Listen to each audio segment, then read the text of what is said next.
So I really hope you guys have been enjoying this Hua Hin series. You guys have been meeting different families from all across the U.S. that have moved here to the city of Hua Hin, Thailand. You guys get to see the different ways of living, different types of homes, and just their stories of how they ended up here. So you guys, we're gonna continue that today with another family that moved from LA, mother and daughter, here to Hua Hin, and now live in a beautiful pool villa here in Hua Hin, Thailand. So you guys are gonna meet them very shortly. Anyway, let's do it. All right, and welcome to the channel. You are our special guest today, so thank you so much for having me out here. If you would, introduce yourself. Hi, my name is Jasmine. I'm 32 from Los Angeles, and this is my daughter. I'm Malia. I'm 10 years old, and I'm also from Los Angeles. Awesome, and how long have you all been in Thailand now? We've been out here for 2 months. 2 months, so still getting your feet wet. And how did you go from LA to Hua Hin, or just Thailand in general? Ooh, how did we go from LA to Thailand? You know, it felt like a pull initially. Like I felt,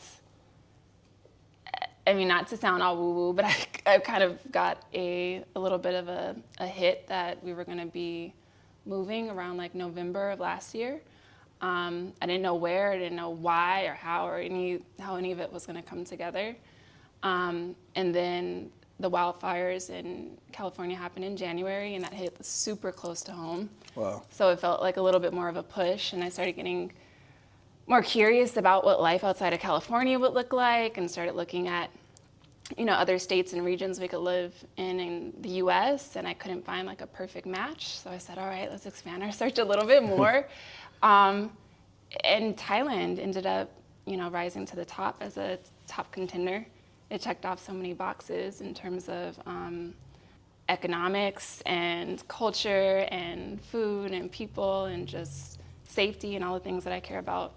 As a mom, I kind of got fatigued with America by the time this decision was confirmed. I was just ready to go. Yeah, I think a lot of people share those same thoughts. So when it came to your research, when you were now expanding abroad, so outside of America, I know off camera we talked about Florida, but you said that got eliminated. How did Thailand pop up? Like, how many countries did you evaluate to then boil down to Thailand? I was looking at Jamaica, like the entire Caribbean. I was looking at that for a while. Looked at Ghana as well. And I would say I looked at maybe 5 to 6 other countries. And Thailand came up strong because of the digital infrastructure. I knew if I was going to be living abroad, I was going to have to live somewhere that had great internet and a great digital infrastructure there. I also knew I wanted to live by a beach. I also knew that safety was really important, being a woman and, you know, having a young lady with me. Yeah. So yeah. And what were your thoughts when mom first proposed moving to Thailand? Were you like nervous, excited? Well, honestly, I was really excited, but then, like, the closer it got, I was kind of like, oh. Because I just thought about, like, the big house and everything can be so cheap and the beaches and all that stuff. But then I realized, I was like, oh, I'm actually living there. Yeah, you're going to be away from your friends and your family. It's going to be something new. Yeah, but so far, so one thing I do know, you guys have been able to plug in the community, and you guys have already like began making friends and stuff like that. Yes. That's so cool. Yeah, community was, that was big because that was the hardest thing to leave behind in America was our friends. Yeah. Having grown up in LA and then just, I don't know, like we love our people and we are people that love people. So before we got here, I was in a lot of family groups and trying to connect to as many expat groups as possible and build community so she could plug right in as soon as we got here. Like her meeting other kids was my priority. Yeah. Right? So, and then you start, you know, because you're meeting kids, you're also meeting like the parents and the families, and it just kind of naturally grows a lot faster, I think, than it would in any other situation. So as you plugged into these different communities, did it like instill like more confidence in you in making this move to know like, all right, there's people out here with like younger kids, people that look like me, that help like put you more like at ease? Yeah, I mean, it's very grounding, you know, when you're like looking for a piece of home or connection or just good conversation. And that's not to say like I can't get those things from locals. Like some of the best laughs and sweetest moments I've had since being here have been with locals. But having expat community and having, you know, kids that she can connect with. Yeah. Even if they're from different countries, like her having that experience of meeting kids that are from Australia or the Caribbean or like wherever, and like Yeah. they're here or a different part of America. I think it's made me feel really good and really Yeah. worldly and unique. That's amazing to hear. I'm glad you guys are able to find that. So one thing I want to point out is like you have a beautiful home here that you're staying in. When I first walked, I was like, oh, this is nice. Like, you guys have really been impressing me with the villas out here. I'm just like, all right, y'all might have a new neighbor. Yeah, this is very Yes. nice. And you also you got some wheels already, so Yeah. driving out here. Yeah, so getting a car was literally like the last thing that I wanted to do. I was like, no, we're gonna spend like $3 a day on Grab, it'll be fine. And then as soon as we ended up coming further inland and away from city center, that first Grab that took 30 minutes to come get us, I was like, the very next day we got a car rental. And how was that process? Was it simple? It was so easy. Yeah. Like I reached out to a couple of folks online and got a couple quotes and got some pictures and some rates and was like, you know what, I like this, it sounds good. And the owner, he pulled up like the next day, like the very next day, Wow. like with the keys, and he comes in and, you know, Oh, so you dropped it off here? yeah, like we did the paperwork at my table. That's customer service right there. They brought the car to you. Yes. And you said insurance is included. Insurance is included. It's like $350 a month. Wow, that's perfect. Yeah, I can fill her up for $30. which Wasn't it is any crazy. adjustment though, dropping on the opposite side of the road? Like, was that? It was an adjustment, but I don't know. It didn't take as long to adjust as I thought it would. Yeah. Okay. And you guys living out in Hua Hin, so it's like the traffic out here is like not too crazy because some of these other cities, the driving can get a little bit wild. So Yeah. it's not too bad out here. Yeah, I think this is like the best place to learn how to drive on the opposite side of the road. Yeah, I'll For say sure. so. Yeah, for sure. Well, I'll let you lead the way. Okay. So this is our carport. This is the front. I guess we'll call this the porch. We haven't really activated this much yet, but it's here. A lot of folks, when they come out and need to take a grown-up break, they end up stepping outside in that direction. We did have a banana tree, but it just fell. Oh, no. It got stormed on. And this is our home. So dining room area. This table gets a lot of action at game night. So we host a lot of community game nights and taco nights and things of that nature. This is our kitchen. It was really important to me to get a full-size Western kitchen because I love to cook and I knew that, you know, food is like one thing that helps us feel connected to home and helps Absolutely. us feel grounded. Yeah. So being able to make food how I want to make food when I want to make food was a big thing for me. And now it's become kind of central to like our community connection as well. Yeah. And Like, what's like your best dish? Like, you want to show like the most love to somebody. You're just like, I'm gonna cook this for you. What is that? It would probably be, I make a really good tortellini soup. Okay. It's like, your pasta. the pasta? Yeah. Yeah, I have a couple good dishes. Her favorite is the pasta. Okay. Mine is tortellini soup. It feels, I don't know, very comforting. I also make really good salmon. Okay. Yeah. Nice. Okay, I have a couple things. Yeah, this is the kitchen. This is the guest room. Very nice. Okay.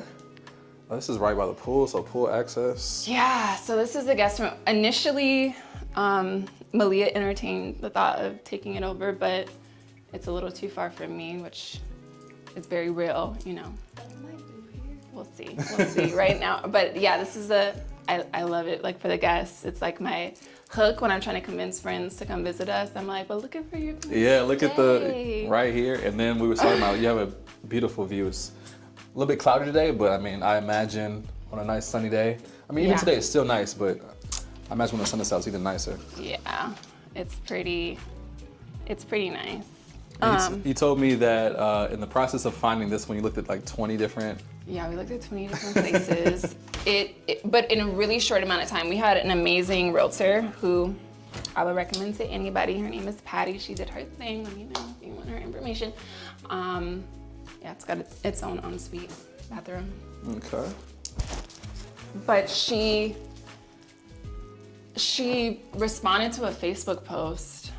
She wasn't like a referral or anything. She responded to a Facebook post and she was like, I can be outside in 30 minutes if you want and we can go look around. And then from that point on, it was like game on. Our moving plans got expedited when our Airbnb didn't work out. Okay. So I went from planning on being in an Airbnb for a month to explore Hua Hin to the Marriott. And I was like, okay, I have like a week and a half because I can't stay at the Marriott forever. Yeah. So she came through and we aggressively hunted places. But I'm picky. I'm also like very picky. I'm like, we have no time. And also, I'm like the most difficult What were your client. must-haves with finding a home out here? Like your non-negotiables? My non-negotiables was the kitchen. Kitchen, yeah. I really wanted a guest room and I really wanted an office space. Yeah, those were the big ones. I know you said originally like you were, before like moving out here, like you had an idea of like being right on the beach and stuff like that. Yes, when I came, I had this idea that I could get a beachfront property, 4 bedrooms, on the water, walking distance to restaurants for like $1,000. I was completely delusional. And that didn't happen. So I ended up spending a little more than I thought I would be spending, let's be real, but at the end of the day, it was important to make sure that she felt comfortable and I felt comfortable, and it was a soft landing, so it would be sustainable, and I wouldn't be running back in a couple Understandable. months. Yeah, very nice home. I'm assuming like this all came like this? Yes, it came like this. Now, when it comes to, since most homes are already pre-decorated, a lot of people, people appreciate that they don't have to go buy furniture, but then also people like putting their own personal touch. So for you, when you were searching for homes, did you also choose the home specifically on the touches of like, it kind of fit your style already? Yeah, furniture and staging is big for me. In the US, I worked in real estate as well, so I was always in open houses, and staging and kind of aesthetics is like it's a big thing, right? Yeah. Like feeling comfortable and being inspired in your surroundings is big for me. So yeah, that was a big piece. Okay. Yeah. And then like I said, this place is very spacious, very open floor plan. And so yeah, you have the perfect home for definitely having people over. Yeah, plenty of space here. Yeah. And this looks like good quality furniture as well, so. I'm gonna take you this way first. So this is Malia's room, which has gotten the most love and personalization. So this is my room. But I did get a lot of this stuff from Shein, so my bed, and this is like kind of where I like to do some of my homeschooling. So like I have some art supplies, games, books, notebooks. My wardrobe. This actually came with the house. This was in the office room. Charging station, just some random stuff over there. Very nice. So how much of this stuff did you put in here? What are your personal touches in here? Yeah, most of the stuff is me, but this wasn't me. The bed and all the other stuff wasn't me, and the curtains, but The decoration is you? Yeah. Okay, nice. And how do you like homeschooling? It's actually nice. I get to wake up at 10 o'clock. I get to like eat breakfast, but I do like to get up earlier so I can call with my friends in US times. So then after that, I eat breakfast or order off Grab or something. And then I just sit in my bed or here and do some homeschooling. So Nice. And your mom was also mentioning that there's a separate thing you go to with like other homeschoolers, students. So like on Fridays, I'm off. Mondays, I'm here. And then Tuesday, Wednesday, and Thursday, I'm usually at that school with the other kids. Still doing my own curriculum, but also doing their curriculum. Okay, nice. And so do you enjoy being able to like socialize with them and the other kids? Yeah. Awesome. Thank you so much. This has been a nice tour of your room. All right, and then this one is her bathroom. So she gets a full bathroom. Nice. Nice spacious bathroom. And then this is the bonus room. And I've finally decided that it's gonna be a home office / guest room, so it'll be convertible, so it'll be a second guest room, but mainly like my working space. Right now it's just storage though. But I mean, you have a clean slate, so you can pretty much in here, I know. you can design it however you want. I know. It makes it a little more difficult to decide what I want to do. Yeah. But yeah. So is this, you guys came with basically 6 pieces of luggage? Yeah, pretty much. This is our whole life. We sold a lot. We left maybe 2 boxes in storage, and the rest that had to fit here. So. Yeah.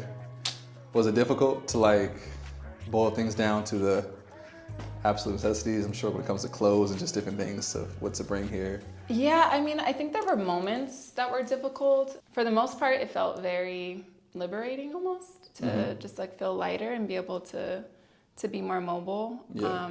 But there were like certain items like we gave away where I like felt it like ping in my heart. Like my dining room table, like I told you, like I'm big on like feeding people in community and like gathering around the table. And our first dining room table was like my real like big girl table, you know, when I felt like an adult, and I like had this big gorgeous wooden table to like feed my daughter at, and it was hard to give that away. That like hurt. I ask people all the time, I'm like, what was the thing that was hard to let go? And I'd be like, my Harley. Like everybody has that one thing that like made them cry. Mine was my table. But That sounds like me. That's fun. funny because like I also like I had a nice dining set that I was very proud of. Especially like as a guy, I was like, man, this is nice. Like, Yeah. and even though like I didn't end up using that much. I didn't say it, but like I was just proud of myself. I felt that it fit the aesthetic of my apartment very well. So seeing that go was like, oh, so I can definitely relate to the whole table thing. Like, Yeah, it was specific. That in my car. My car was really hard to let go of too, because I manifested her. And then, so this is my bedroom. So initially, we have an ensuite walk-in closet and bathroom, nice. which It's a very nice closet. I love. It's got a beautiful vanity. Even a decent amount of closet space as well. The built-in mirrors in the closet. This is nice. Got the his and her sink. Yeah, this is a very, very nice home. And then this is our master. And you also got the pool access back here. Very nice. Yeah, it's great because she'll be swimming and playing. She's like, Mom, did you see me? And I'm like looking in bed. I'm like, yes, I saw you, honey. Do it again. And then on top of everything nice inside, you have a beautiful backyard as well.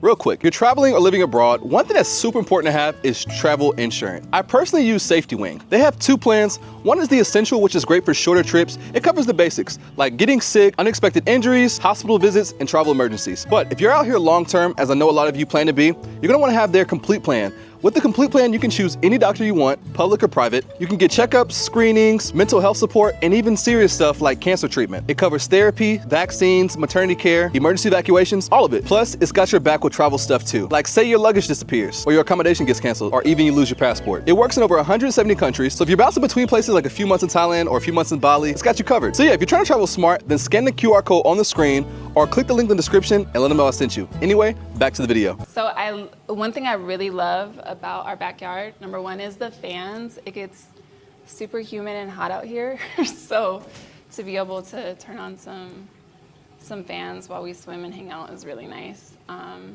We have a putt-putt. I don't play golf, but I'm very interested. I wouldn't say I'm very interested, but I'm down to learn. Might as well, right? Yeah, it looks like you have quite the party home. Yeah, it's a good home to host in. Did you have a pool as well back in LA? No, we had community pools. We lived in a gated community out there, so there were some community pools that we spent time in. So now that you're here, like, what does it mean for you to now like be here? So there's all the planning and the thought that went into it, and maybe even at point in time there might have been some fear or just like second thought. Like, what does it mean for you to now actually like be here? You had a soft landing. What's your experience so far? It's just relief. Yeah. It's been a lot of relief. I think like processing like some of the fears and and difficult things that I was holding but kind of ignoring in America just to kind of get by. And you know, you kind of put your blinders on and you're like, I don't want to think about like what's happening with gun control and what's happening like with the economy. I can't think about it. I got to survive. I got to focus. And you don't allow yourself to process or deal with all the emotions that come up around that. So you carry it in your body. You feel very tense. Like you're angry. You're not functional. And then you get to a place like this, and it's like like you can breathe and you can be honest with yourself about what you felt and what you're feeling now. And it's just, I don't know, I can't even put a word on what that's like. Yeah, I know. So off camera, I asked you, like, was this your first country you lived in? You said yes. I know you just mentioned, you know, you feel like more relaxed and, you know, you feel some peace now. What were your thoughts prior to coming here as far as like, what were some of the thoughts that went in your head about living abroad? Like, did you have like any big worries about this move? My biggest worry was that I was being manic. I kept asking my friends, I'm like, you guys would tell me like if you thought I was like crashing out, right? Like you let me know, like Yeah. Like am I losing it? Like that was like my biggest question to my friends, and I'd say like my biggest worry was, are you okay? Are you having a crisis? And you know, checking in with myself and my therapist a lot to make sure I wasn't. Yeah. But outside of that, I wasn't really scared at all, and I think that was the part that was scaring me. I was like, why am I not scared? Why Like am you I felt not like scared? you should be more nervous about the move? Yeah, I thought I should. I'm like, should I not be worried? Yeah, like how many people did you talk to? Do you have like a big circle back home, like family, Yeah, friends that you discuss this with? Yeah, I definitely have a solid community at home. I'd say I shared initially with maybe 4 people, and then like maybe 2 weeks before we left is like when we told like the wider community that we were leaving. But a lot of people didn't find out until I like. So you kind of announced kept it on amongst social. like the closest people. So. Yeah, like I think I told one person who was like a Debbie Downer, and I was like, That was it. I had to cut that energy off real quick. no. Yeah. So have you had any like big culture shocks since coming here, or have things been kind of like what you expected? I think it's mostly been what I've expected. I wouldn't say a shock, but there's been a lot of contrast that I've noticed. Like I see, you know, a family business is really a family business. Like I got my curtains cleaned when I first moved in, and like the whole family, the mom, the dad, the baby, like all of them pulled up on their little motorbike and like took the curtains down to get, and I was like, wow, like it's community here. The respect for the queen passing, like that's been like so different. Like I don't know, when we have authority figures that pass away in America, it's very politicized. Like, well, they did this while they were living. So just like having like respect around this woman's life and her legacy has been really fascinating to see. The kindness and the hospitality has also been amazing. Yeah. Our insurance agent, like she like pulled up on us with like a pineapple and a bottle of wine. Like when it was time to sign the contract, Wow. I was like, oh my God! Like she came to our house and like brought this gift. And then when I had to sign more paperwork, she came back and she was returning from Vietnam and had like these jellos for Malia and like some candles for me. And so like just the That's so thoughtful and sweet. yeah, just the generosity. Our agent again has been super resourceful. I wasn't used to having, you know, a real estate agent also be your property manager. I didn't even know that was a thing. So like I get it now. I'm like, let them get their agent fee because they're going to be working with you like for the rest of your lease.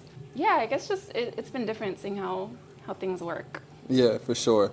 Now, from a cost of living perspective, so you come from LA. I know, and one thing I do know about California is that it gets expensive over there. Yeah.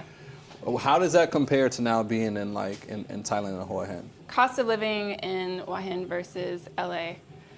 I have cut my living expenses by 60%. Wow. Easily. I mean, I still, like I said, I thought I was going to be spending like $1,000. This is not. It's closer to like $1,900. But still in LA for a 2-bedroom, 2-bath townhouse, it was $3,200 and increasing. I think they went at like 34 right before I left. for that. 2 bedrooms. Wow. So they wanted $3,400. Gas in LA is $5, sometimes $6. Here it's $1.35, and they fill it up for you, and they give you a complimentary bottle of water. But yeah, I've cut my expenses a lot. Yeah, insurance, our health insurance is like $500 a person. Yeah, it was like $500 per person each month. Here it came down to like $70 a month. Wow. So like, what does that do for like your overall just like kind of like existence to cut your expenses by 60% and just because like for most people like living in America, America's kind of centered around the grind. It's that hustle and bustle culture, and just attaining the next thing, whatever. But like, what does it mean for you now to be like just like cut your expenses by 60% and just like relax and be like at ease more financially? I don't know.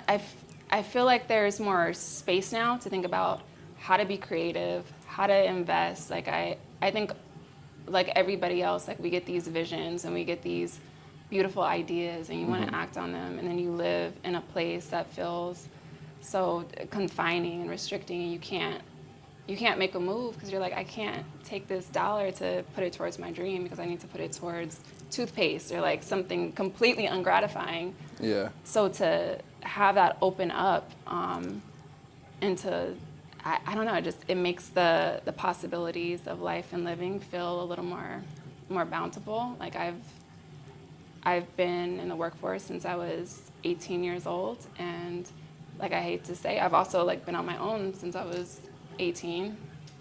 So I never really had an opportunity to save because we weren't in the generation that really had that. So to be able to actually like save and have like my creativity supported economically is really nice. Yeah. Yeah. It's like weight off your shoulders, and then like when weight is off your shoulders, it also like it's like brain fog might even go away because it's like you don't have to like stress about the bills being paid. Like it's it's just more like it's just more freedom. Yeah. Peace of mind. It frees up so much. Yeah.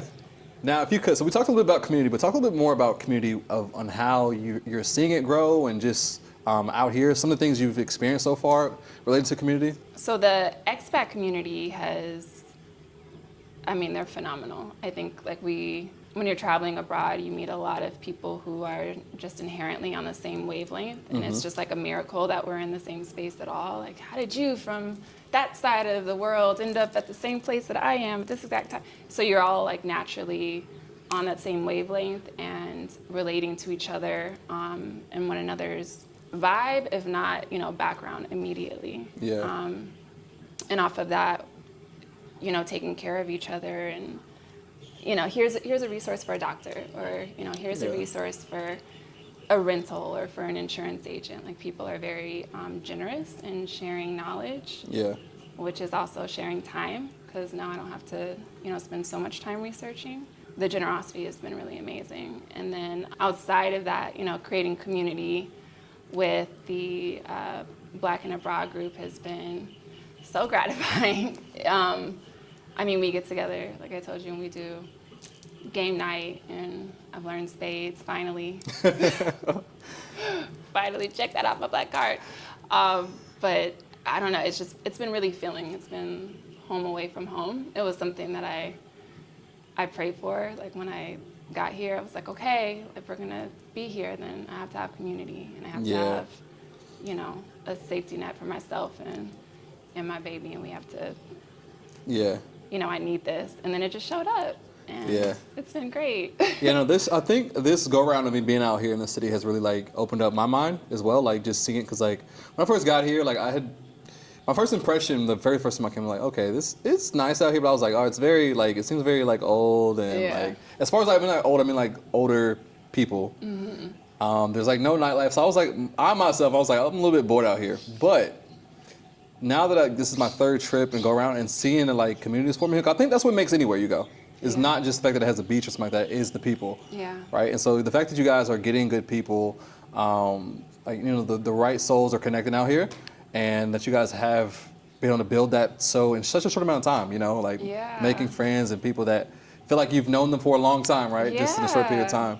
Yeah, everyone I've met so far has been like did I know you before this? Like, where have you been? Met in a past life. Yeah, for sure. It's been special. It's some really good people floating here, and I think they're all kind of on the same wave of, you know, intentionally making connections, because you don't have like a built-in experience like you do in Bangkok or Phuket or whatever. There's so much to do, and there are things to do in Hua Hin, but you can absolutely like explore it within a couple months, and like you've done everything for sure. Yeah. So outside of that, you have to be able to curate your day-to-day experiences and build authentic connections, not just people that are, you know, passing through a city.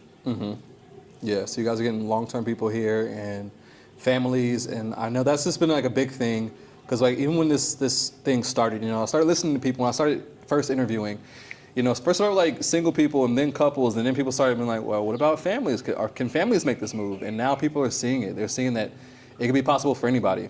Yeah. Whether it's bigger families, smaller families, that this move can be possible.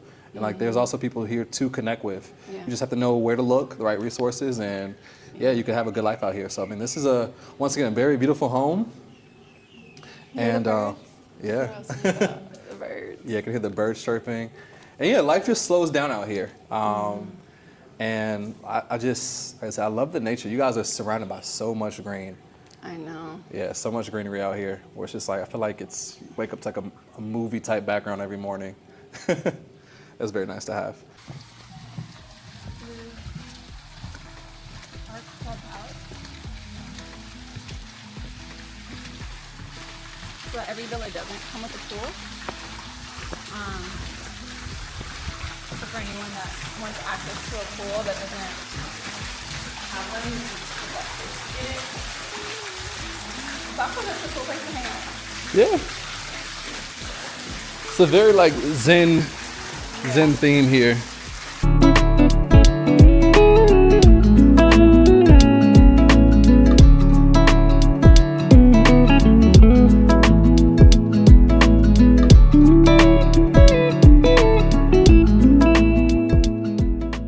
And so I asked you this question earlier off camera, but we're talking about like, now that you're here, how long do you think that this season of your life will be, as far as like Thailand or being away from what you know is home? Yeah. How long do I think the season will be? I mean, at least a year or two, at least. Yeah. Living abroad, probably another 3 to 4 years, Yeah. at least until I can see what's happening in America. Just you know, not to get political, but I need to see what's going on over there before I consider going back. 100% understandable.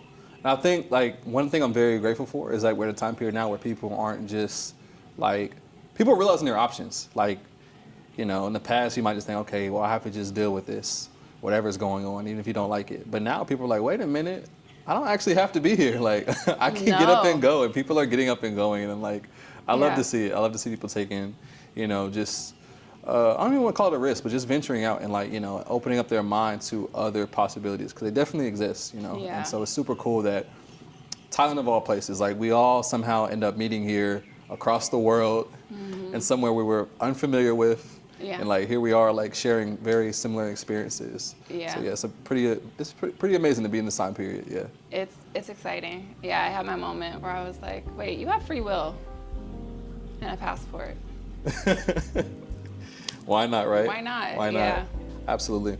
So before we end it, where can people follow you? I don't know if you're on social media or not, but Yes. if you're on social media, YouTube, Instagram, TikTok, where can people follow you? At signed J Marie. I'm on TikTok, Instagram, and YouTube. Perfect. As always, guys, so her information will be tagged in the description. Be sure to definitely show some love and support. And as always, we'll see you in the next video.